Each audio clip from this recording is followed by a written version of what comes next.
Olá pessoal, cá estamos para mais uma aula sobre a Escola de Frankfurt.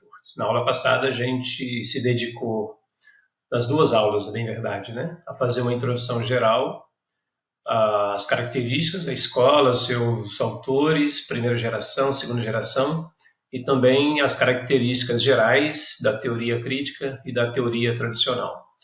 Na aula de hoje queremos refletir sobre um conceito muito importante para Adorno e Horkheim, que é o conceito de razão instrumental, né?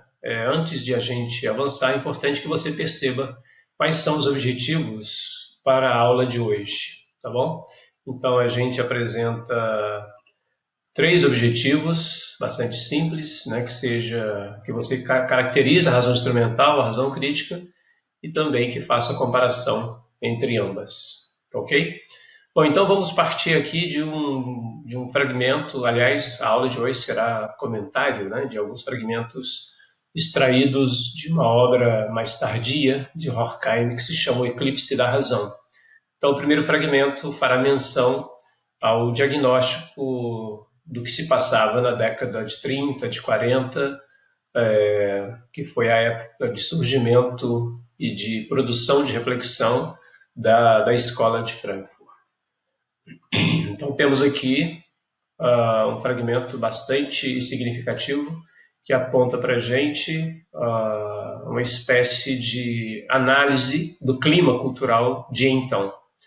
Afirma Horkheimer: as potencialidades presentes de realização social superam as expectativas de todos os filósofos e estadistas que já esboçaram em programas utópicos a ideia de uma sociedade verdadeiramente humana.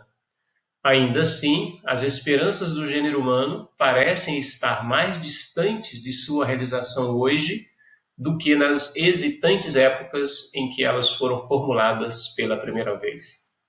Então, reparem, ele está dizendo que houve tempo na reflexão filosófica em que a razão jogou um papel muito significativo na realização de uma sociedade que fosse verdadeiramente humana, e que o momento em que ele está vivendo, não é, essa, digamos assim, vocação da razão está, de alguma maneira, fadada a um certo fracasso.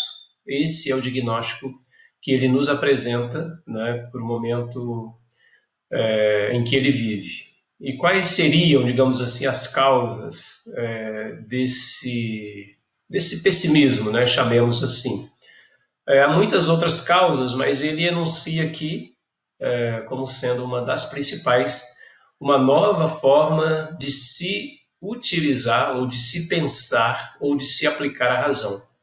Não é? Se até então a razão tinha uma competência, digamos assim, mais integral de pensar todas as faces da realidade, né? E se tinha um caráter também mais formal, aqui ela ganha um outro sentido, que é um sentido mais instrumental, como o próprio nome já diz, ou seja, uma preocupação não mais com os fins, mas uma preocupação principalmente com os meios para se chegar a determinados fins, que não mais os fins apresentados pela razão, digamos assim, clássica. E aqui nós temos um fragmento muito importante que ele já apresenta para a gente a definição dessa nova razão. Diz ele: a doença da razão está no fato de que ela nasceu da necessidade humana de dominar a natureza. E aqui é interessante porque ele faz menção, lá no outro livro que ele escreve com Theodor Adorno, né, a Dialética do Iluminismo ou a Dialética do Esclarecimento, em que ele vai buscar, lá na mitologia grega, né, sobretudo na Odisseia, a presença desse elemento ordenador presente entre os mitos, né, exatamente para aplicar neles uma certa racionalidade que mais tarde fará com que surja a filosofia, aí no século VI a.C. Ou seja, já é um certo distanciamento do caráter, digamos assim, né, mais fabuloso, mais alegórico, né, da natureza ou dos mitos, para uma competência agora mais racionalizante, que vai aos poucos aí tendo posse, né, e tendo um certo controle daquilo que se convencionou chamar de physis, ok? Então, aqui esse primeiro elemento é muito importante.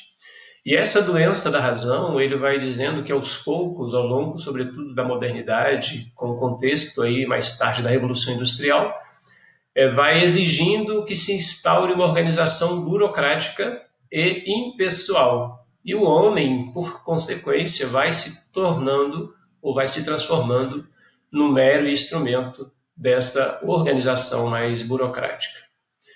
E o sistema da civilização industrial substituiu os fins pelos meios e transformou a razão, que era uma razão objetiva, uma razão formal, uma razão integral, numa razão meramente instrumental para se atingir determinados fins que, a bem verdade, são fins de natureza econômica e de natureza política. Tá bom? Então, esse é o primeiro elemento muito importante que ele nos apresenta. Continuando ainda no seu texto, né, o Eclipse da Razão, ele afirma que o pensamento pode servir para qualquer objetivo, bom ou mal, como todos nós sabemos, né? E que ele é instrumento de todas as ações da sociedade. Porém, aqui está a crise da razão objetiva, que não é mais a razão instrumental, né?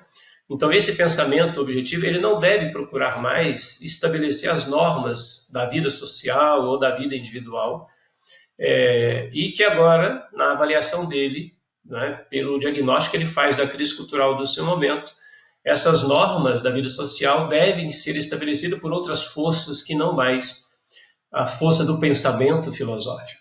Okay? Então, ele está falando aqui do eclipse dessa razão objetiva, né? E ao mesmo tempo que ela vai se tornando sombra, né? A razão instrumental vai ganhando destaque e vai ganhando luz.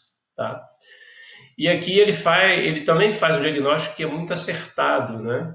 Se, por exemplo, na Idade Média, né, a filosofia tornou-se serva, né, da teologia, na modernidade iluminista, ele está dizendo que a razão agora é serva da administração.